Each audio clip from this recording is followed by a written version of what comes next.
Running a business comes with a lot of what-ifs. But luckily, there's a simple answer to them. Shopify. It's the commerce platform behind millions of businesses, including Thrive Cosmetics and Momofuku, and it'll help you with everything you need. From website design and marketing to boosting sales and expanding operations, Shopify can get the job done and make your dream a reality. Turn those what-ifs into... Sign up for your $1 per month trial at shopify.com/special offer. The Stone Zone on the Red Apple Podcast Network. And we're back in the Stone Zone. Over the weekend, Ukraine launched a surprise attack on Russia on the eve of peace talks. And in the wake of Senator Lindsey Graham and Senator Richard Blumenthal, you remember him, Da Nang Dick, the guy who lied about seeing combat in Vietnam when he was never even in Vietnam, visiting with Zelensky. Here to help us break down the significance of this sneak attack and the entire dynamics of the situation is General Michael Flynn, a three-star general who served this country for more than 33 years in uniform. He, of course, was the Director of Defense Intelligence and later the National Security Advisor to President Donald Trump. He is one of the finest Christian gentlemen and leaders I have known in a 50-year career in American politics. General Flynn, welcome to the Stone Zone. Thank you very much, Roger, and I really do appreciate you, your audience, your great audience, and the Stone Zone has been one of the really key voices out there, along with yours for the many, many years. But the Stone Zone is just a terrific place to gather and listen to what's going on around the world. We are honored to have you. By the way, General Flynn has a new book out that you can pre-order. It's called Pardon of Innocence. It's an inspiring story of faith and freedom. I urge you to go to Amazon and order that now. I've already ordered my copy, even though the general's promised to sign one and send it to me. General Flynn, let's go right to it. Explain the significance of what happened this weekend in terms of this sneak attack. The Ukrainians are calling it their Pearl Harbor. Seems to me provocative in that with Lindsey Graham and Richard Blumenthal egging him on, not to mention our European allies, these people are desperate to start World War III. Yeah. So first of all, I think just for your audience, what happened and the significance of it is that in the world of nuclear warfare, there's something called a triad. And the triad, and we have it, and the Soviet Union or Russia, had it, back when they were the Soviet Union, they still maintain it. And in that triad, you have bombers, a bomber fleet that can carry advanced nuclear weapons. You have a submarine fleet that, fires nuclear missiles from the subs, below the surface of the ocean. And then you have missile-based intercontinental ballistic missiles. Well, what the Ukrainians did, and apparently it's been planned for some time, they say as much as a year and a half, what they did was they took out a component of Russia's triad, which is really, they destroyed about 50%, I'm told about 50% of their land-based bomber fleet, and that land-based bomber fleet, by treaty, is supposed to be visible to both countries. We are supposed to not have those hidden anywhere. They're supposed to be visible because of treaty obligations. They do get moved around every so often to just strategically shift those resources around, but the sensitive communications about where they're at any given time is at the highest levels of our government. So this is a really serious target of things that the Ukrainians actually went after. So that's sort of a brief, background on the triad, which is a really important component of both the U.S. and Russia's weapons systems and weapons capabilities. The targeting now, the year and a half of planning that apparently the Ukrainians went through, the targeting had to be very, very specific, and I do believe that Ukraine had to have outside intelligence, a foreign intelligence capability that probably supported their targeting to be able to get the right targeting, to be able to, secure the information, get the resources like these trucks with trailers and the various drones in place, and to maintain a level of secrecy, and to get the capabilities where they were actually parked. So there had to have been a foreign influence there, foreign intelligence capability. It could be MI6, it could be Mossad. I don't know. I'm speculating a bit. I think that will come out. I hope it's not the CIA, because today, with the great media, the amount of media response to this globally, the president, the White House was asked if the president was aware of any of this, and he was not. So does not appear that Ukraine forewarned him. It does not appear that our intelligence community, at least from what the president said, or what the White House has said about what the president knew, that there was any forewarning, which to me is a really egregious outcome. For the president of the United States to not have advance warning for something that was planned for the better part of a year and a half, that we probably fully funded, and to have two U.S. senators, as you mentioned up front, Roger, Graham and Denang Dick Blumenthal from Connecticut, to have been there the day prior and walked away. It's going to look like, and it's going to feel like, from the standpoint of the Russians, that the U.S. was completely behind this. And so for the White House to say we don't know, or we didn't know about any of this, it begs so many questions. And so from the Russians' perspective is going to be that the U.S. is lying to us, and that's a tragedy, that there's no way in the world that two U.S. senators showed up the day before, that this has been going on for a year and a half, the in-depth planning that required and intelligence that was required. The Russians are going to believe that there's no way in the world that the President of the United States did not know about the launch of this attack. And I think you said it, the Russians are looking at this as their Pearl Harbor. I wouldn't equate it to the Pearl Harbor, because you're not talking about a great loss of life like we had during our exact Pearl Harbor, but certainly the loss of some very serious capabilities. So where does that place us here in the United States? The President of the United States is going to have to scramble right now to get his national security team together, if they haven't already, and they're going to have to spend quite a bit of time doing some soul searching, and there's going to have to be a very, very precise a message that President Trump is going to have to be prepared to give back to the world, and it's going to have to be a very calculated message, because we cannot have the President of the United States unaware of this level of attack, this level of planning, especially after we have spent close to $500 billion in Ukraine. So if I were the President of the United States, if I were in that position and I grabbed everybody up, the national security team, and brought them all into the Situation Room in the White House, I would want the heads of somebody. I mean, if the President is going to sit there and say, hey, why wasn't I aware? Where's this, $100 billion intelligence community that we have?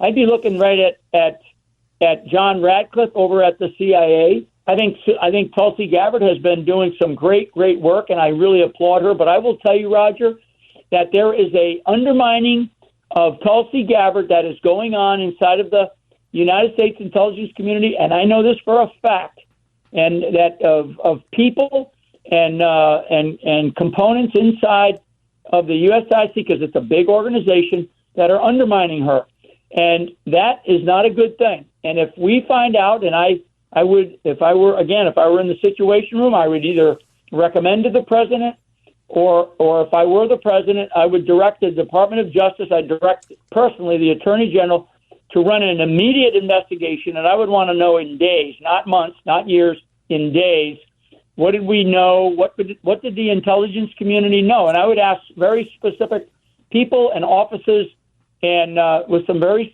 specific questions to get to the bottom of it, because the President of the United States, with all of the intelligence capabilities that the United States has, with the amount of money that we have spent over, with the relationships that we're supposed to have with NATO and our other partners, and then certainly the president of Ukraine, Zelensky, with 2 U.S. senators showing up 24 hours prior for the White House to admit that they did not know.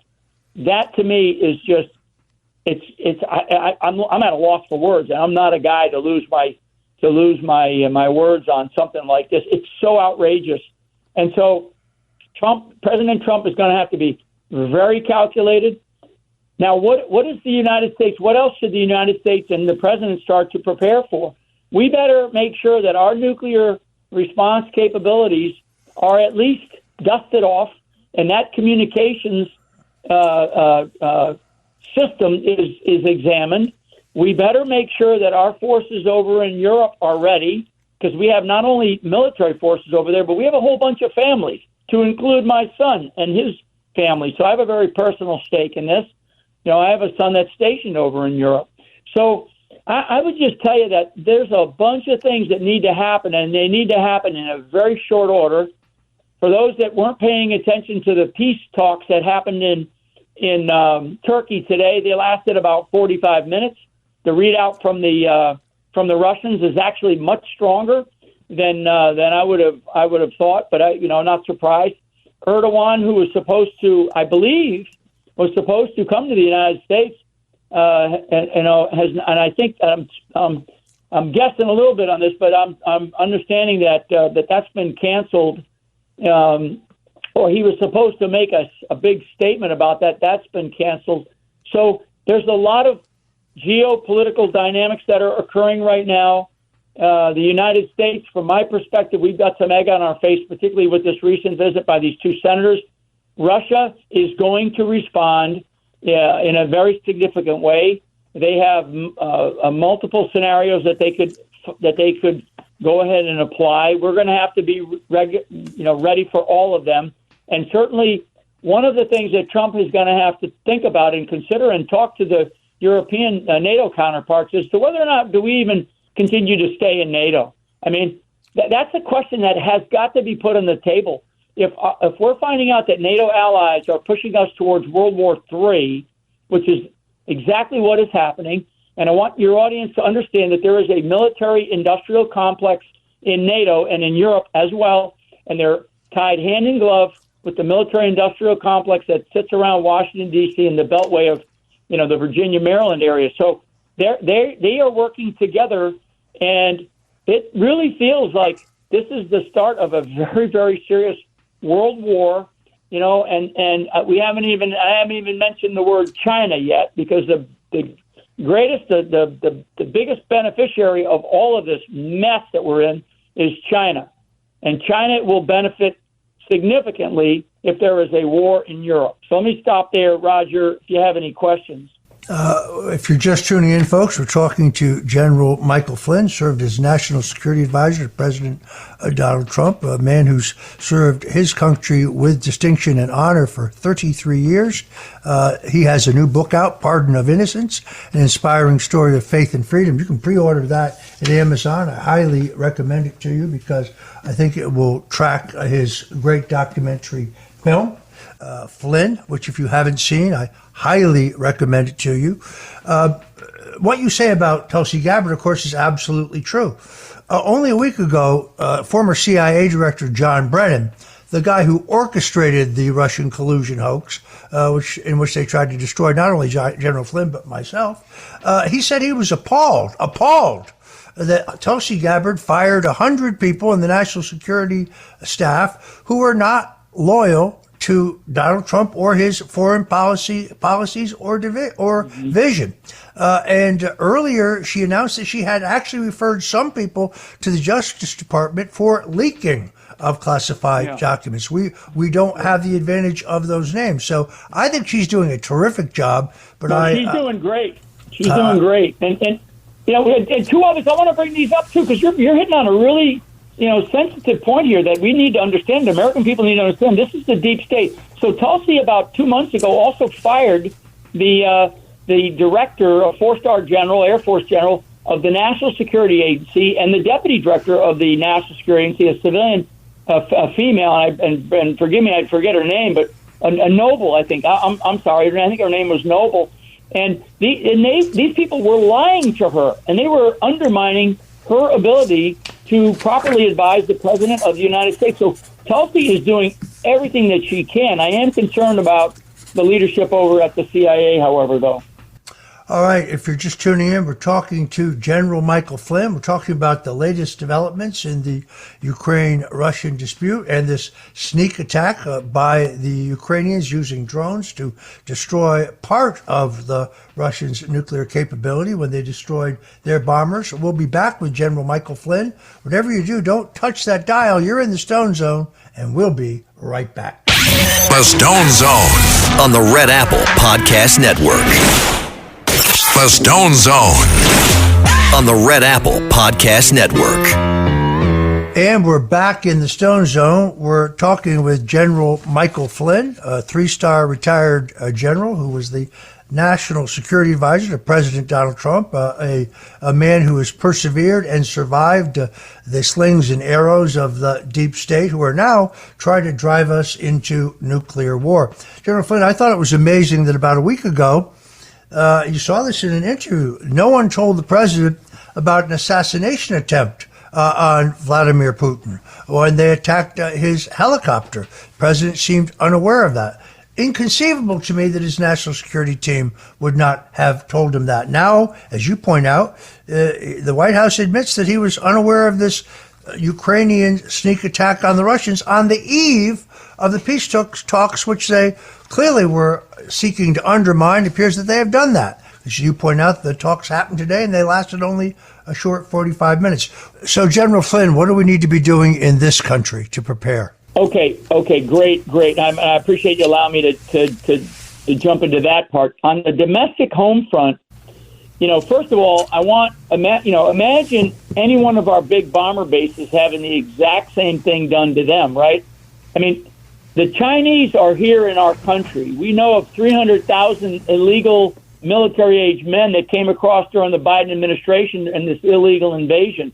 We know about China purchasing real estate by many of our military bases. I mean, so don't think that this couldn't happen here. This is not about, lining up on the Mexican border or the Canadian border. They're already here. So domestically, our military readiness is going to have to go to a much higher level of alert. I'm sorry. Then it's going to cause some angst amongst the population in this country because, Pete Hegseth is going to have to get all of his commanders together and examine in the home front here, particularly Northern Command, which is based out of Colorado, that looks at the home front.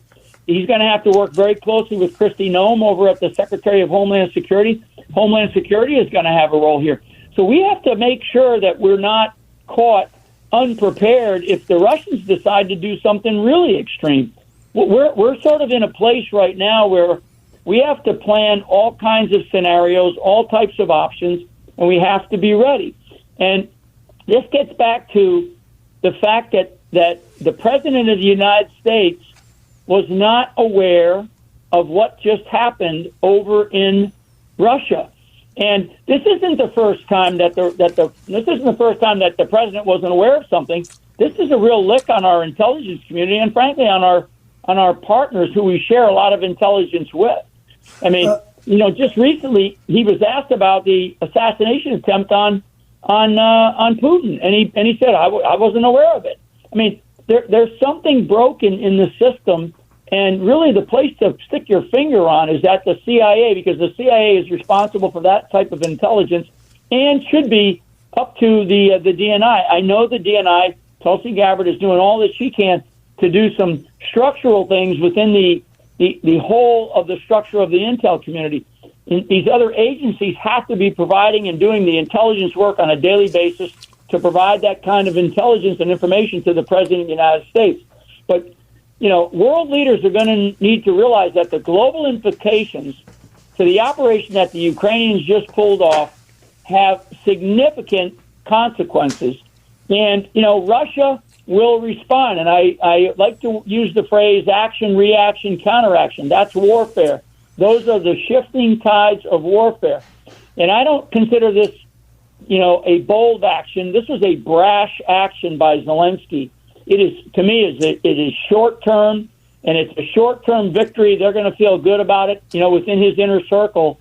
But this could turn into one of the world's long-term losses, and we may find ourselves in a much bigger war, a war that we have a much, much harder time extracting ourselves from. So appreciate you allowing me on your great show with your great audience today. All right, there you have it, folks. General Michael Flynn with the inside story on these latest developments between Russia and Ukraine.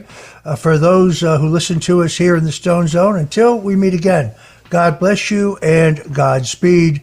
And above all, pray for President Donald Trump. Pray that he has wisdom. Pray for his protection. And pray that he can make peace. The greatest single title that history can bestow is that of peacemaker. Trump was elected as the peace candidate, but the dogs of war are trying to push him into nuclear war, as General Flynn just told us. Until tomorrow, again, God bless you and Godspeed. Thanks for listening to the Stone Zone with Roger Stone. You can hear the Stone Zone with Roger Stone weeknights at 8 on 77 WABC. If you like the podcast, share it with your friends and listen anytime at WABCRadio.com and download the WABC Radio app. Hit that subscribe button on all major podcast platforms. Plus, follow WABC on social on Instagram, TikTok, Facebook, and X. See you next time for a new episode, so you never have to wonder. What the heck is going on here? Hello, folks. Larry Kudlow here. Pay attention, because China is leading the largest anti-American alliance since World War II. One that's already dumped U.S. bonds, grabbed 43 million acres of our farmland, and is plotting to dethrone the dollar. That's why IRA and 401k savers are protecting their savings with gold. Please go to freegoldguide.com/Kudlow or just call 800-621-3908 for your free gold guide on how to protect your wealth with gold 100% tax-free.